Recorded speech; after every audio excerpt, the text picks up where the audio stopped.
to say. I believe that Žalgiris is playing with the right joy to play together. We came lock in. We had a very good start on defense, and this allows us to control the game. We share the minutes, and I believe that every game, we want to prepare better for the playoffs. So whoever comes, and Sunday we are going to have a tough game on the road against one of the hottest team. So it will be a very good stress test for us. Ką galima pasakyti po tokių rungtynių? Žalgiris šiuo metu žaidžia su tinkamu nusiteikimu, su džiaugsmu. Pradėjome rungtynės tikrai su gera gynyba, kas leido kontroliuoti rungtynės. Galėjome dalinti minutės po lygiai visiems žaidėjams. Kiekvienos tokios rungtynės padeda ruoštis atkrintamosiams ir sekmadienį mūsų laukia išvyka su tikrai stipria komanda ir tai bus geras testas. As you mentioned, the team has shown very good energy, especially in the first half. Can it be an extra motivation because of the final of Mindaugas Cup, because of the match with Neptūnas? No, it's too far. It's too far. It happened too many things. So the only thing that can be, because we respect them, because we know that they can play good, and we were very lucky in on defense. So against their guards, we played a very solid game.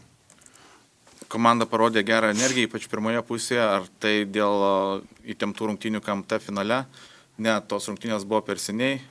Vienas dalykas, kad juos gerbėme, o kitas, kad tikrai buvome susikoncentravę gynyboje ir taip pradėjome gerai rungtynės. Hello, coach. Žalgiris have won 26 times in a row now in LKL. It's the fifth longest streak ever. Fifth longest streak ever. And yeah. They're longer. And the first one is 31 wins in a row, and they actually belongs to Rytas. Mm-hmm. Is that some kind of motivation for you? No. I don't look at streaks. I don't look at numbers. I play one game at a time. I want to raise the level of my players. Today we had to rest Allen and Iggy, okay, and we just manage the personnel in order to have everybody at the same shape, in the best possible shape. The streaks are something for the books. I don't write books yet. Tai buvo 26 pergalė iš eilės, tai yra 5 ilgiausia serija LKL istorijoje. Ar motyvuoja siekti ilgiausios serijos? Ne, aš nežiūriu į serijas, žaidžiame po vienas rungtynės į kartą, žiūrime kaip sudėlioti komandą, pavyzdžiui, šiandien davėme poilsio Alenui ir Igiui, tai yra svarbiausia, o serijos lieka istorijos knygose, kurios dar bus parašytos. It was an announcement that there are some small injuries with Ignas Brazdeikis and Alan Smailagic. It's nothing serious, as I understand. Yes, we're managing some things because, we're playing good, and I believe to risk, they're going to be ready to practice Friday. So. Žaidžiame gerai, nenorime tiesiog rizikuoti, o žaidėjai, kurie šiandien nežaidė, bus pasiruošę treniruotis penktadienį. As there is nothing much to ask, so who would win, 100 men or a gorilla? It's a good question, but I don't know the answer. Komentaras toks, kad Žalgiris nejuokavo, pirmiausia, aišku, Žalgiris su pergalė sveikinu. Lyg ir sakiau, gal mane žaidėjai gal nesuprato, ar kažkaip, kad Žalgiris tikrai nejuokaus ir šitą nuo pat pradžių parodys, kas yra, kas taip ir gavosi iš tikrųjų. Lyg ir šnekėjom, lyg ir ruošiamės, bet pirmą pusę, aišku, tie nepataikyti metimai tokie, buvo laisvi metimai, viską, tai gal taip būtų nepabėgę Žalgiris, būtų kitas vaizdas, bet mes prametėm, jie pataikė, aišku, Čiupo tikrai fiziškai išmušė daug kur ir rezultatas pirmoji pusė nulėmė rungtynės. Per rungtynės berods panaudojote tik 2 minutės pertraukėlės, per pirmąją pusę 1, jautėte, kad rungtynės įslydo, nebėra galimybės taisyti kažką labai? Panašiai jaučiau, nes nebuvo tokios ugnelės, nežinau. Tikrai niekas nelaido rungtynių, bet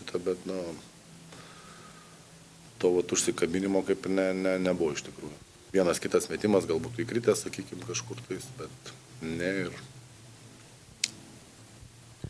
Po rungtynių su Juventus esate sakęs, kad žais tie, kurie dega noru, šiandien tų degančių žaidėjų pavyko atrasti, kas bent norėjo kažkiek kautis. Visi kiek įmanoma stengiasi, bet praktiškai visus tas ir išmušė tas fiziškumas toks ir, sakau, lyg ir buvo kalbama kažkas, sakau, gal aš netaip žinutę pasiunčiau, gal kažkas manęs gal nesuprato, bet ne, viskas, ta prasme, visi kovėsi, viskas kiek įmanoma, bet tas fiziškumas taip išmušė, kad,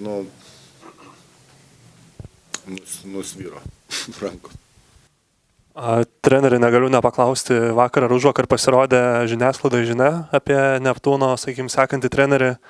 Ar tai gali kažkaip paveikti komandą ir kaip pats sureagavote į tą išviešėjimą, sakykim?